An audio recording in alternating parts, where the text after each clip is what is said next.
Many congratulations to the top three finishers of the FIA Formula One Belgian Grand Prix. In third place, Charles Leclerc. In second place, Sergio Perez, and taking a hat-trick of wins here in Belgium, our winner, Max Verstappen.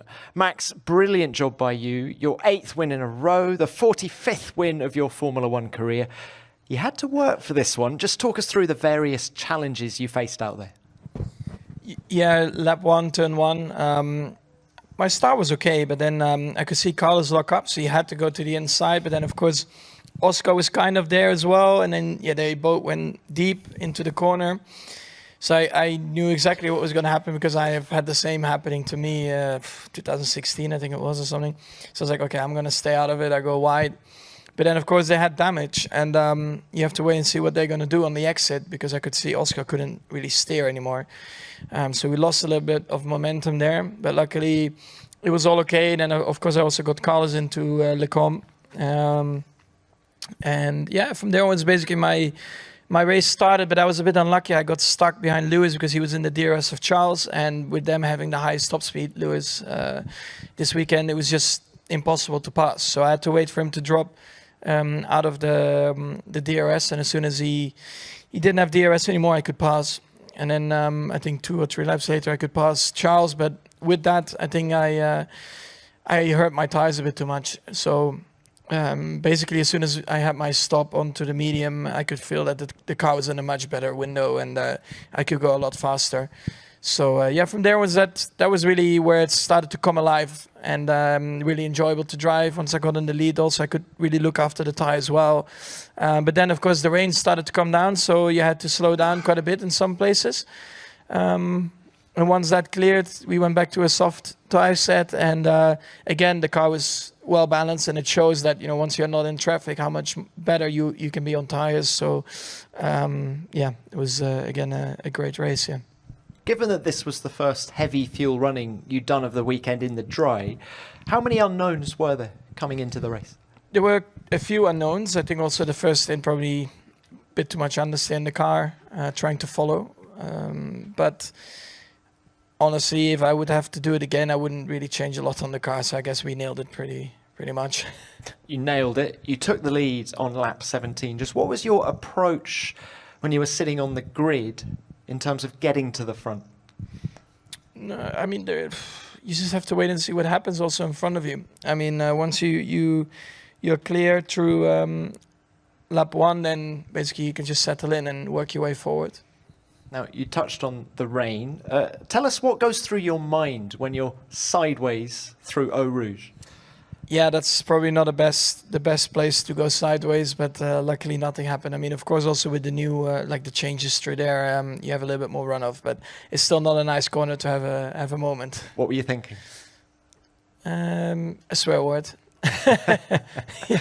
Now, look, Max, you're leading the championship by 125 points. Does the summer break come at a good time or a bad time for you?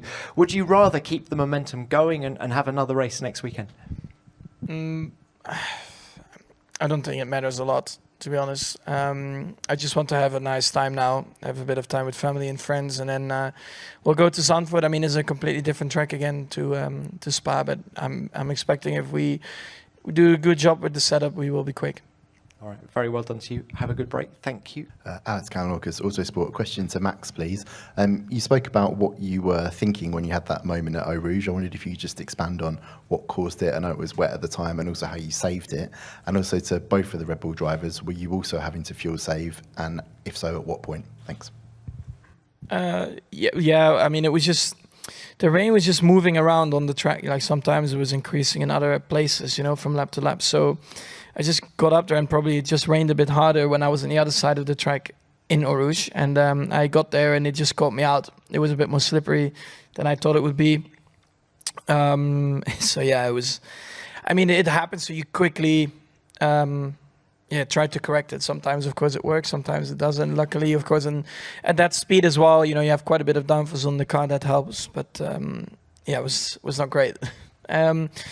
We did have to save a bit, but it's always a combination of things throughout the race, what you're saving.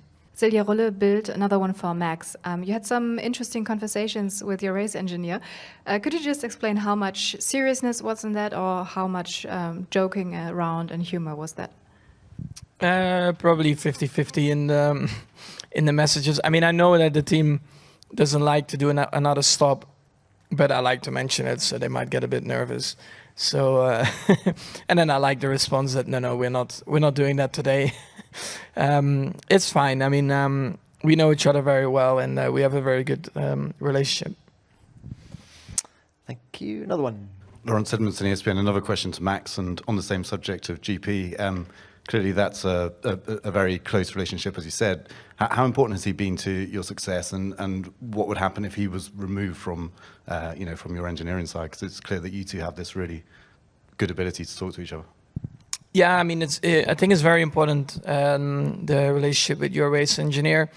I find it always a really important part of your performance. Not only your race engineer, but everyone like very close around your performance engineer, these kind of things. So, yeah, and of course, over the years, you build up much more of a relationship, you know each other much better. So yeah, for sure, if he would be removed or whatever, that's definitely not ideal at all. Thank you. Yes. Gerard Bos, Formula One magazine in the Netherlands. Question to Max. Max, if you look back at the first half of the season, all those victories, is there anyone that's the most satisfying for you, and could you please explain why? Thank you. It's difficult to choose. I mean, there have been a lot of nice ones. Some a bit more straightforward. I think the one actually which I really enjoyed was like back in time also in Miami. It's a tough track also to get through the field, but we managed I think that whole race quite well after of course the tough qualifying. So probably yeah, for me that was a very enjoyable one, but honestly also today, the last one in Hungary, there are a lot of nice ones, and I think also throughout the first part of the season we have improved as a team, and also from my side I feel more comfortable in the car, and it's all about little details, so a lot of enjoyable moments. It's tough to pick one. Thank you. Yep. Rodrigo França, Car Magazine Brazil. Question to all three. Where do you guys pretend to spend the days of vacation? And if you at least do some karting, iRacing, or forget 100% about racing those days? Max, what are your plans? A lot of cardio and a lot of wrist training. No, not what you think it is. You're a dirty man. Okay. Next one. Okay, we'll leave it there. Guys, very well done today. Have a good break. Thank you very much.